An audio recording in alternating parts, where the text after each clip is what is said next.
the Ravens at the Steelers. Frankly, kind of a shocking line. I guess it's not because the Steelers are terrible, and I think TJ Watt's already ruled out for this game. But how often do you see an AFC North massive matchup, huge playoff division implications, and you've got the home team, especially Ravens Steelers? This is a Nance Romo, Tracy Wolfson special, and the Steelers are catching 4.5 at home with a total of just 44, Pete. And you won't need the 4.5. How about that? Ooh.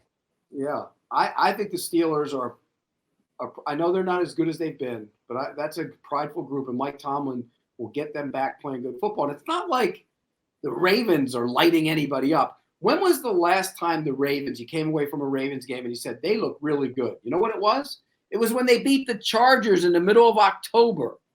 They have not been a good football team. And look, the Steelers haven't either. But you're going to give me 4.5 points with the Steelers at home?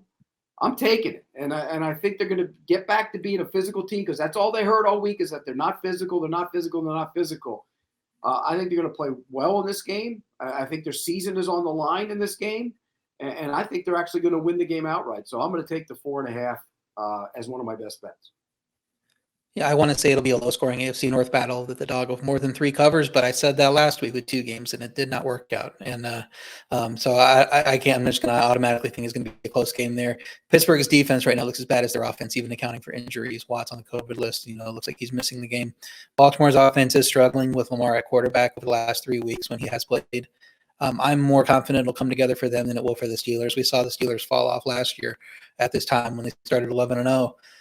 They're obviously not as good this year, but I don't know that Ben's going to play very well down the stretch, and I can't play the Steelers right now. I think the line's too high for the Ravens. I can't play the Steelers, so I'm just going to stay away. Yeah, I picked the Steelers against the spread for my picks post, but I'm sort of with you, RJ. It's the Steelers are going off back-to-back losses of the Bengals and Chargers. They've allowed 40-plus points in back-to-back games for the first time since 1989. Prior to week 11, they'd gone 40 straight games without allowing 30-plus points, which is actually the longest such streak since the 92 through 95 Browns. Steelers defense over the past 2 weeks, 41 points per game, worse in the NFL.